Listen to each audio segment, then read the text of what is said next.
So what I would like to do in my presentation today is to provide a general account of the Chinese writing system from the first indication of its appearance about 1200 BC to roughly the beginning of the Common Era. This is the period whose study has witnessed a number of interesting and exciting developments in recent years. As we will see in the evidence from this period, the basic features of the writing system and many of the themes associated with it can already be found. As we consider the culture of Chinese characters from the various perspectives represented in this symposium, I believe it's helpful to us to adopt a historical perspective, to return to this early stage and to reflect on what we know and where the future will take us. So I will begin by considering the linguistic background of ancient China. What we know about the spoken languages of ancient China presents a diverse, complex, but at the same time quite realistic picture. First, scholars in recent years are increasingly drawing on evidence from the Tibeto-Burman and Austronesian languages to reconstruct the earlier stages of Chinese. According to this view, such languages were descended from a common source, and evidence of this common heritage can still be seen in the first millennium BC, with which we concern in my presentation. Whatever the result of this effort, it's possible to suggest that then as now, there were many languages and dialects spoken in China, and speakers of these dialects and languages were not necessarily mutually comprehensible to each other.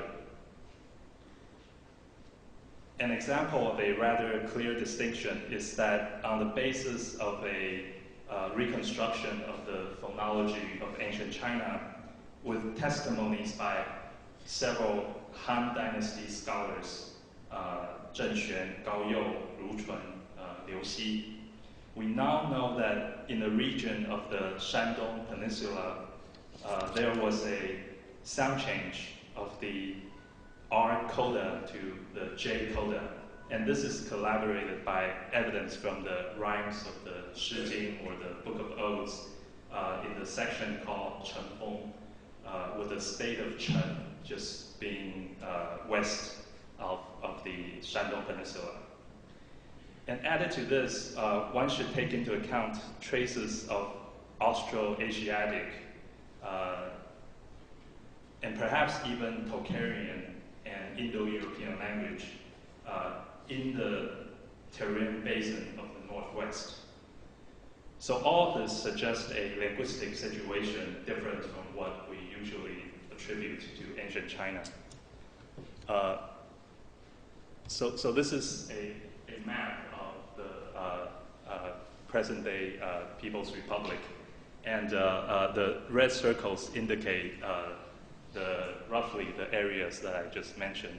So the circle on the left is the Tarim Basin with traces of the Indo-European language, Tocharian, and the circle on the right is about modern-day Hubei province, where scholars argue that traces of Austroasiatic languages can be found. And then finally, the circle around the Shandong Peninsula, that's indicating the sound change that I just referred to. So in spite of all this, it is possible, it is likely that there was a common tongue, okay, what is called koine in Latin and yayan in the Chinese literary record, a common language that made communication possible among the speakers of the different languages inhabiting in the area that we now call China. And this is a topic that I will come back to by the end of my presentation. Turning to the writing representation of the spoken language, the beginning of the writing system is hard to pinpoint. Although there are evidence of what we can refer to as pre-writing or precursors of writing, the relation of these to actual writing is unclear. The fragmentary marks and symbols on pottery and other materials may or may not have been the steps that ultimately led to the invention of writing, if such steps can ever be traced. What we do know is that just as there were many different languages in China during this period, there was also more than one writing system. So, for instance, there's the case of what's usually called Bashu writing or Bashu symbols, a script found in the vicinity of Sichuan.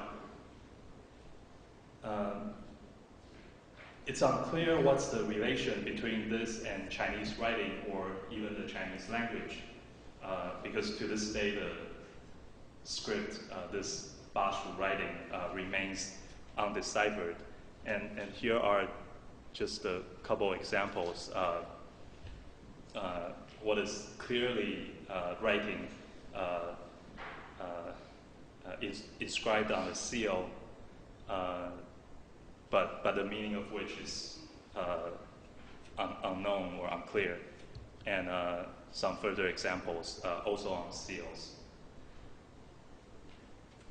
For a writing system that's better preserved and better documented, we should turn to the evidence from the Shang, the inscriptions on bones and shells, and the Western Zhou, the inscriptions on bronze vessels. Okay. Inscription on a turtle plastron, and this is the Shiqiangpan, and you can see how the inscription is cast on the interior of the vessel. In both of these cases, the evidence points to a writing system in full operation, with the three basic types of characters already present: semantographs or 表意 characters, phonograms or 形声, and finally long graphs or 假借. In general, scholars estimate that around 4,000 to 5,000 characters were in use during this time, and this is a figure consistent with modern usage. Now here, one might raise the question, just as there was a common tongue, the Koine or Yarian that I mentioned earlier, how effective and widespread was the writing system? For the period of the Shang and Western Zhou, writing is closely associated with the royal activities of these two ruling powers, and by and large, they're confined to a single region, the Shang capital at Anyang in present-day Henan, and Zhouyuan for the Western Zhou in present-day Shanxi province. Of course, the fact that the Shang and Western Zhou share the same writing system suggests that writing was somewhat a shared object. And this is especially true if one takes into account the overlap between the two dynasties. But it's really for the later part of this period that it's possible to ask this question. And this is a question that I will come back to by the end of the presentation. From the Shang and Western Zhou onwards, the writing system has remained in use and has remained consistent. This is especially true after the standardization of writing during the Qing and Han empires. From a historical perspective, the writing system has withstood the shift from manuscript to print and now to the internet. It's also the case that for much of history, the study of writing system has never been interrupted. It began as early as Xu Sheng, writing around 100 AD. And of course, Xu Sheng in his work notes how he's indebted to his predecessors. And this study of the Chinese writing system culminated in the 18th century when the systematic study of the traditional data combined with a deep understanding of the nature of the writing system, particularly the relation between the writing system and the spoken language, led to a great number of innovative results. Now, since the beginning of the 20th century, the study of the writing system has moved in a different direction. And this is largely a result of the impact of archaeological discoveries. To be sure, paleographic resources had always been found throughout history, but it was with the introduction of archaeology and a series of systematic excavations that the pace of discovery really picked up. And to these, we owe the inscriptions on bones and shells and the inscriptions on bronze vessels that I mentioned earlier. Apart from these discoveries, there's now a greater body of evidence pertaining to the Eastern Zhou, particularly the Warring States period. What we find in this period is a greater variety of written sources in contrast to the earlier part of the period. Many of these writings are of an local origin, so they include records of divination, legal and administrative documents, and inventory lists. Most remarkably, these sources reveal the writing practices of different regions, not only in terms of graphic form, but also the choice of character. The choice of character for writing a particular word. The scholarship to identify the distinctions among the different regions began with the pioneering work of Huang, and it has been refined by Li Xueqin. So scholars now generally accept a division of Warring States writing into 5 regions: Qi, Yan, Jing, Chu, Qing. In recent years, with the works of Onishi Kazuya, Zhou Bo, Chen Sipeng, among others, this topic has emerged as one of the most important in the study of writing in ancient China. And here it's possible to go over some examples just to illustrate what I mean. The character Men is a sementograph, a 表意字, that depicts a gate. But among the different regions, it can be written a number of ways, as you can see on the screen. And another example is the character, is the word trust, 信. Okay, it's written in the character that we're all familiar with in all 5 regions of the Warring States. But in Jing, particularly, it has a different form. And finally, another example is bi, okay, must. And there's a contrast between qing, chu on the one hand and qi on the other. And finally, the example is yuan, to resent. And once again, there's a contrast between qing, qi, and jing on the one hand, and then chu on the other hand. In the scholar Onishi Kazuya's work, he notes the distribution of the final particle ye and yi, and also the distribution of the coordinative conjunction qi and yu, and also the distribution of the temporal adverbial, jiang and qie.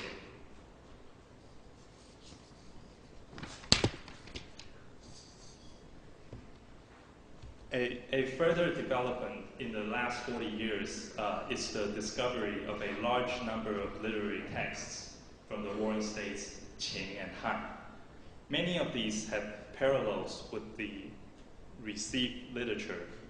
So there are manuscripts related to the Lao Tzu, Confucius Analects, the Art of War, Sun Tzu Bingfa, and even the canonical texts of the oaths, the documents, and e.g. the Book of Changes. And then there are also texts that up to this point have been unknown. So all of these have added significantly to our understanding of the ancient world, and they can be approached from the perspectives of language, intellectual thought, socio-political reality, and other aspects of ancient history. And this is an example of the text Zi, also a chapter from the canonical Li Ji, the Book of Rites, and it's a text that's now been found twice in manuscript form, written on bamboo slips. For the purpose of my discussion today, I will focus on only one aspect of these literary texts, and that's the fact that they're sometimes available in multiple versions. These different versions, produced at different moments in time and space and by different hands, exhibit a mixture of the kind of writing practices that I just mentioned. And in this, they provide a contrast to the local writings of records of divination, legal and administrative documents, and inventory lists that I mentioned before. And some examples of this can be found in the Zi, the black robe, from the Li Ji that I also mentioned before. So for example, here's one chapter or one section of the Zi with the English translation at the bottom. If there's a cart, you will see its canopy.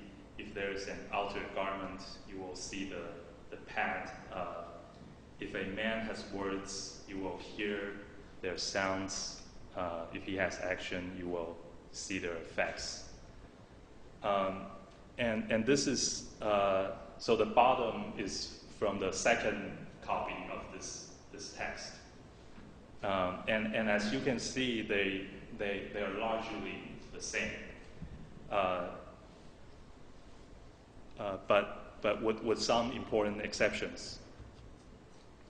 In the first version, there is the character B, okay, and in the second version, the same word must is written in a different form, okay. Another example, again also from the Zi, the Lord Ya says, as for the sultry rain of summer, it's that the petty people daily resent it. And as for the brisk cold of the extreme of winter, it's also that the petty people daily resent it. When we look at the second version of the same text, again, they're by and large the same, but in their writing of the word to resent, yuan, they employ different characters. Okay, and finally, a third example: if the ruler does not join with the petty people to plot great affairs, then the great ministers will not be resentful. The difference, once again, is in the writing of the word yuan, using different characters in the two versions. So what does this mean? On the one hand, it's clear that there were broad and noticeable differences among the regions in their choice of character. And that's just the most noticeable of the differences. At the same time, it was possible for a single text, such as the Zi, to move back and forth between such differences. Somehow, a text like the Zi was able to transcend regional boundaries through a process of writing and rewriting. Now, keep in mind that in terms of quantity, the local writings, the administrative records and so forth, they far outnumber the literary texts, and they're really the majority of writing in output. Nevertheless, the fact that the literary texts exist and the fact that they're not confined to any particular region suggests that there was in fact a common culture shared by the different warring states regions. Such a culture of writing anticipated the unification of writing under the Qing. Now, of course, what happened during the Qing took place on a very large scale across the entire empire. But even then, those efforts to reform writing did not take place overnight, and the process really continued into the Han period. So, in short, it would appear just as there were dialects and language differences, there were regional characteristics to the writing system. The spoken and the written language would have worked hand in hand and contributed to a more pronounced regional culture, especially for the period of political disunity during the warring states. But against this background, there was also convergence.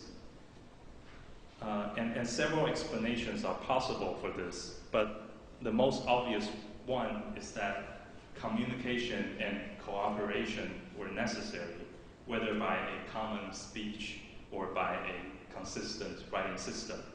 Too much variation would have made communication and cooperation difficult. And what's important to note is that this largely took place independent of political forces. And in some ways, we can say that this even anticipated the political unification of China and the subsequent reforms of writing put forward by the Qing dynasty. So part of the reason that I have focused on this topic is that the materials I have considered are very close to my own research, which is on how the new discoveries are helping us to rethink the intellectual thought of the ancient world.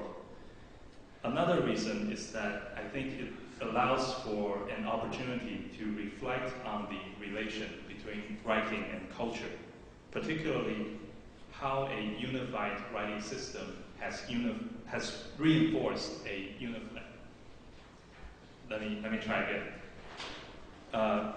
This is an opportunity to reflect on the relation between writing and culture, particularly how a unified writing system has reinforced a unified culture, and how this in turn has had an effect on the writing system itself. As we discuss the culture of Chinese characters in East Asia and consider the future of this culture, I believe there's much we can learn from reflecting on the earliest stage of this culture, drawing on sources and discoveries that have only become available in recent times. So I'll stop here. Thank you.